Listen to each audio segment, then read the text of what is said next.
2014 திமுகவை தோக்கடிச்சு இளம் வேட்பாளராக வென்ற அண்ணன் ஜெயவர்தன் அவர்கள், அவருக்கு பேக்கப்பா அண்ணன் ஜெயக்குமார் அவர்கள் இருக்காங்க. ஸோ அவரோட சப்போர்ட் இருக்குது. ஸோ அவர் வந்து ஃபுல்லாக வேலை செஞ்சுட்டு இருக்காங்க. இப்போ பாஜக பொறுத்தல பார்த்தோம்னா என்ன ஒரு பின்னடைவாக ஏற்பட்டுச்சுன்னா, திமுகவுக்கு ஒரு அதிருப்தி இருக்குது. ஏன்னா தமிழிசை தங்கபாண்டியன் அவர்கள் வந்து 5 ஆண்டுகள் வந்து தொகுதிக்கு பெருசா பண்ணல அப்படிங்கிற ஒரு விமர்சனம் எழுது. 5 ஆண்டுகள் என்ன செஞ்சாங்க, அப்ப மீண்டுமே அவங்களை தேர்ந்தெடுக்கணும் அப்படிங்கிற அந்த கேள்விகள் எழலாம். அதுக்கு பதில் கொடுக்குற அளவுக்கு வந்து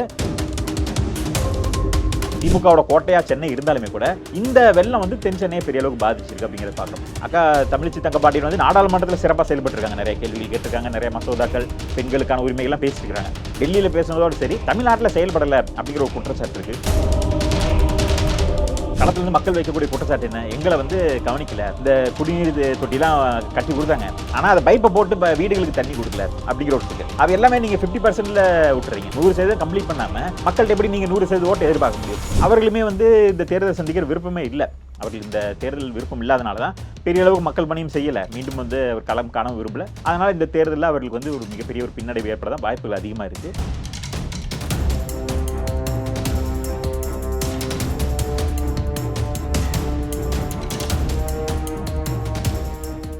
சார், 2024 நாடாளுமன்ற தேர்தலில் தென் சென்னையில் வந்து பார்த்தீங்கன்னா மும்முனை போட்டின்னே சொல்லப்படுது சார். திமுகவில் வந்து பார்த்தீங்கன்னா தமிழிசை தங்கபாண்டியனும், பாஜகவில் வந்து பார்த்தீங்கன்னா தமிழிசை சவுந்தரராஜன், அதுவும் அவங்க வந்து பார்த்தீங்கன்னா ஆளுநர் பதவியை ராஜினாமா பண்ணிட்டு வந்து இங்கே வேட்பாளராக களமிறங்குறாங்க சார்.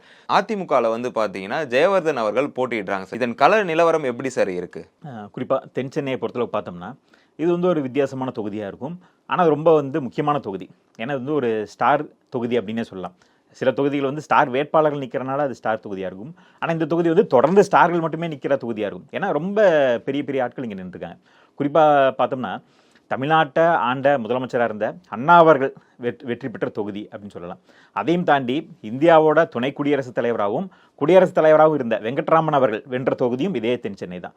முரசொலிமாறன் போன்றவர்கள், இந்த மாதிரி ரொம்ப சீனியர் தலைவர்கள் எல்லாமே வென்ற தொகுதி. ரொம்ப இந்த தொகுதியில் இருக்கக்கூடிய தலைவர்கள், இங்கே வென்றவர்கள் எல்லாமே இப்போ வெளியே பெரிய அளவுக்கு பேசு பொருளாக இருக்கக்கூடிய நபர்களாக தான் இருந்திருக்கிறாங்க.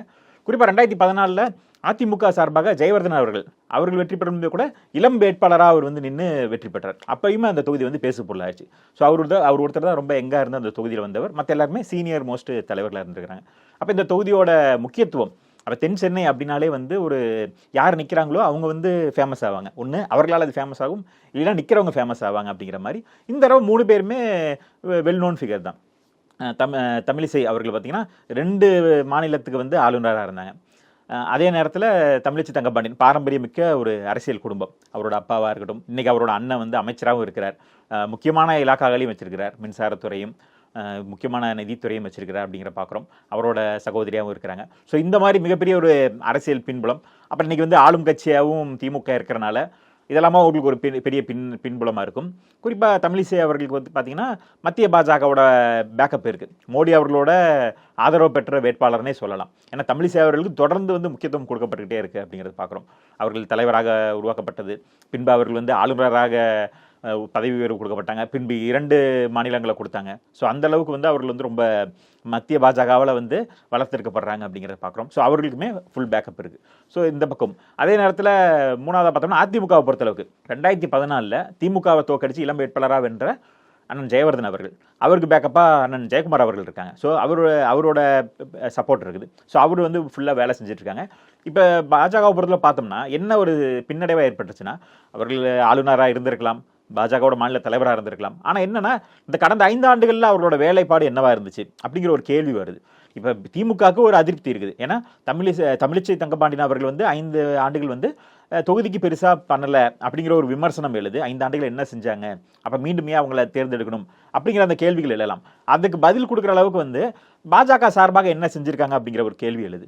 ஏன்னா நீங்கள் நார்த்தில் பார்த்தோம்னா அமேதி தொகுதியில் ராகுல் காந்தி வந்து 2014 வெல்றார், 2019 தோக்குறார். எப்படின்னா ஸ்மிருதி இரானி 2014 தோத்ததுக்கப்புறம் 5 ஆண்டுகள் அங்கேயே வீடு எடுத்து தங்கி அமைச்சராகவும் இருந்து பணிகளை செஞ்சு அந்த 5 ஆண்டுகளில் மக்களோட மனங்களை வென்று ராகுல் காந்தியை, பாரம்பரியமிக்க குடும்பத்தில் வந்த ராகுல் காந்தியை தோற்கடிச்சு அவர்கள் அங்கே வெல்றாங்க. அப்போ அந்த வேலைப்பாடு அங்கே செஞ்சுருக்கிறாங்க. நான் இந்த தொகுதியோட வேட்பாளர் அப்படிங்கிற ஒரு இதோட போகிறாங்க. ஆனால் தென் சென்னையை பொறுத்தளவுக்கு பாஜக பல பேர் வந்து அதில் போட்டி போட்டாங்க, எனக்கு வேணும் உனக்கு வேணும்னு. ஆனால் யாருமே வந்து ஸ்ட்ராங்காக நின்று ஃபைட் பண்ணலை. அதுதான் ஒரு சிக்கல். அந்த அலை அடிக்கும்போது அதில் நம்மளும் அடிச்சுட்டு போவோம் அப்படிங்கிற மாதிரி ஒரு எண்ணத்தில் இருந்தாங்க. தென் சென்னையில் ஒரு வாய்ப்பு இருக்குது. ஏன்னா திமுக 2019 அந்த 6 சட்டமன்ற தொகுதியிலையும் எடுத்த ஓட்டுக்கும் 2021 எடுத்த ஓட்டுக்கும் பார்த்தீங்கன்னா பெரிய வேறுபாடு இருக்குது. 19 பெரிய அளவுக்கு வெற்றி பெற்று க்ளீன் ஸ்வீப் பண்ணாங்க. ஆனால் 21 தேர்தலில் சில தொகுதியில் பார்த்தோம்னா வெறும் 400 ஓட்டில், இந்த 6 தொகுதியில் ஒரு தொகுதியில் வந்து பார்த்தீங்கன்னா வெறும் 400 ஓட்டு வித்தியாசத்தில் வந்து திமுக எட்ஜில் வந்து ஜெயிச்சிருக்கு அப்படிங்கிறத பார்க்குறோம். 6 தொகுதியுமே அவர்கள்ட்ட தான். 5 தொகுதி திமுக ஜெயிச்சிருக்குது, ஒரு தொகுதி காங்கிரஸ் ஜெயிச்சிருக்குது. அந்த வேளச்சேரி எம்எல்ஏ கூட சமீபத்தில் சர்ச்சையில் சிக்கினார். இந்த வெள்ளம் வந்து பெரிய பாதிப்பானப்ப சர்ச்சையில் சிக்கினார் அப்படிங்கிறத பார்க்குறோம்.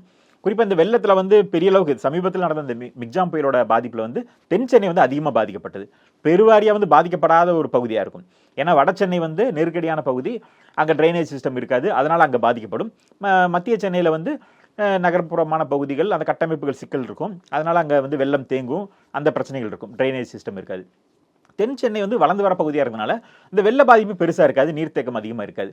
ஆனால் திமுகவோட அந்த நிர்வாக தோல்வியின் காரணமாக அதிக அளவு வந்து வெள்ள பாதிப்பு ஏற்பட்டுச்சு. ஸோ அதெல்லாமே அந்த தென் சென்னையை வந்து எஃபெக்ட் பண்ணும். திமுகவோட கோட்டையாக சென்னை இருந்தாலுமே கூட இந்த வெள்ளம் வந்து தென் சென்னையை பெரிய அளவுக்கு பாதிச்சிருக்கு அப்படிங்கிறத பார்க்குறோம். அக்கா தமிழிச்சி தங்கப்பாண்டியன் வந்து நாடாளுமன்றத்தில் சிறப்பாக செயல்பட்டுருக்காங்க, நிறைய கேள்விகள் கேட்டிருக்காங்க, நிறைய மசோதாக்கள் பெண்களுக்கான உரிமைகள்லாம் பேசியிருக்காங்க. டெல்லியில் பேசுனதோடு சரி, தமிழ்நாட்டில் செயல்படலை அப்படிங்கிற ஒரு குற்றச்சாட்டு இருக்குது. ஸோ அதனால் அவர்களுக்கு இந்த சிக்கல் ஒன்று இருக்குது. இந்த தேர்தலையுமே அவர்கள் நிற்க விரும்பலை அப்படிங்கிற ஒரு இதுதான் தகவல் ஆரம்பத்திலேருந்தே வந்துட்டு இருந்துச்சு. பெரிய அளவுக்கு அவருக்கு உடன்பாடு இல்லை. ஆனால் ஒரு ஸ்டார் வேட்பாளர் வேணும் அப்படிங்கிறனால திமுக வேற யாரும் நிறுத்த முடியாத ஒரு சூழலில் இவர்களே மீண்டும் வந்து களத்தில் இறக்கியிருக்காங்க அப்படிங்கிறத பார்க்குறோம். அதனால் இது ஒரு ஃபைட்டாக இருந்தாலுமே கூட இப்போ நம்ம சொன்ன மாதிரி திமுகவால் நிறையா எதிர்ப்புகள் இருக்குது. 5 ஆண்டுகள் அவர்கள் என்ன செஞ்சாங்க, பல சிக்கல்கள் உருவாகிருக்குது. இந்த வெள்ள பாதிப்பு பாஜகவை பொறுத்தளவுக்கு அவர்கள் ஸ்டார் வேட்பாளர் தான், ரொம்ப பெரிய பொசிஷன்லேருந்து இங்கே இறங்கி வந்திருக்கிறாங்க, கவர்னர் பதவியை விட்டுட்டு வந்திருக்கிறாங்க. ஆனாலுமே கூட அவர்களோட செயல்பாடு என்னவா இருந்துச்சு அப்படிங்கிற கேள்வி எழுது. அந்த இடத்துல பார்க்கும்பொழுது அண்ணன் ஜெயவர்தன் அவர்கள் தொடர்ந்து அந்த களத்தில் பணி செஞ்சுட்டு இருக்காரு. ஏன்னா 2014 19 வரைக்கும் 5 வருடம் இருந்தார். அன்னைக்கு அவர் செஞ்ச பணிகள் மீதி 5 ஆண்டுகள் வந்து அவர் பதவியில் இல்லைனாலுமே கூட தொடர்ந்து மக்களை சந்திச்சுட்டு இருந்தார். ஏன்னா அவர் தான் அந்த தொகுதிக்கு வேட்பாளர்னு அவருக்கு தெரியும். அதனால அந்த 5 ஆண்டுகள் தொடர்ந்து வேலை செய்கிறாரு. அண்ணன் ஜெயக்குமார் அவர்களும் தொடர்ந்து அந்த மக்களை சந்திக்கிறது, தினசரி மக்களோட பிரச்சனைகளை கேட்கறது, தொடர்ந்து அந்த கேள்விகள் எழுப்புறது, ஸோ இந்த ஆளும் அரசுக்கு எதிரான அந்த விமர்சனங்களை வைக்கிறது, இதன் மூலமா அந்த மக்களாக அவர் இருக்காரு. அதனால அவருக்கு வாய்ப்புகள் அதிகமாகவே இருக்கு அப்படிங்கிறத நம்ம பார்க்கலாம். ஓகே சார், நீங்க சொல்றீங்க தமிழிச்சி தங்கப்பாண்டி நாடாளுமன்றத்தில் கேள்வி எழுப்பியிருக்காங்க அப்படின்னு சொல்றீங்க. ஆனால் அவங்க வந்து களப்பணியில் எதுவுமே செயல்படலை சார். இப்போ சமீபத்தில் கூட அவர்களை வந்து மக்கள் வந்து உள்ள வரக்கூடாதுன்னு சொல்லி வெளியே அமைச்சிருக்காங்கல்ல சார், அதை எப்படி பார்க்குறீங்க? உண்மை அதுதான். நம்ம சொன்ன முடியாது, அந்த வெள்ள பாதிப்பு வந்து பார்த்தீங்கன்னா அவர்கள் வந்து சரிவர கையாளலை அப்படிங்கிறத பார்க்குறோம். ஏன்னா இப்போ நம்ம சொன்ன மாதிரி நாடாளுமன்றத்தில் கேள்வி எழுப்புறது கட்டாயம், ஏன்னா அவர்களோட கடமை, நீங்கள் அதுக்கு தான் போகிறீங்க, அதனால் எழுப்பி தான் ஆகணும். அந்த கேள்விகளை கேட்டீங்க, மசோதாக்களில் பங்களிச்சிங்க, விவாதங்களில் கலந்துக்கிட்டீங்க, அதெல்லாம் ஓகே, அது உங்களோட கடமையாக செஞ்சீங்க. மக்களுக்கு அதனால் என்ன பயன் அடைஞ்சாங்க? சில தனிநபர் மசோதாலாம் கொண்டு வந்தாங்க. அதனால் அந்த தென் சென்னை மக்களுக்கு என்ன லாபம் வந்துச்சு அப்படின்னு பார்த்தோம்னா பெரிய அளவுக்கு இல்லை. ஏன்னா மத்திய அரசோடு சேர்ந்து நீங்கள் வந்து பணியாற்றி அந்த பகுதியை வளர்த்து எடுத்துருக்கணும். முக்கியமான பகுதி ஐடி பூங்காக்கள் இருக்குது, நல்லா டெவலப் ஆகிற பகுதி. வட சென்னையை விட தென் சென்னை வந்து டெவலப்பிங்கில் இருக்கனால ஈஸியாக நல்ல கட்டமைப்புகளை சிறப்பாக செஞ்சுருக்கலாம். ஆனால் அங்கே கட்டமைப்பு தோல்வி ஏற்பட்டிருக்கு. மாநில அரசும் உங்களுக்கு ஆதரவாக தான் இருக்குது. ஏன்னா நீங்கள் மாநில ஆளும் அரசோட சார்பாக இருக்கிறீங்க. அவர்களோட அண்ணன் வந்து முக்கியமான அமைச்சராக இருக்காரு.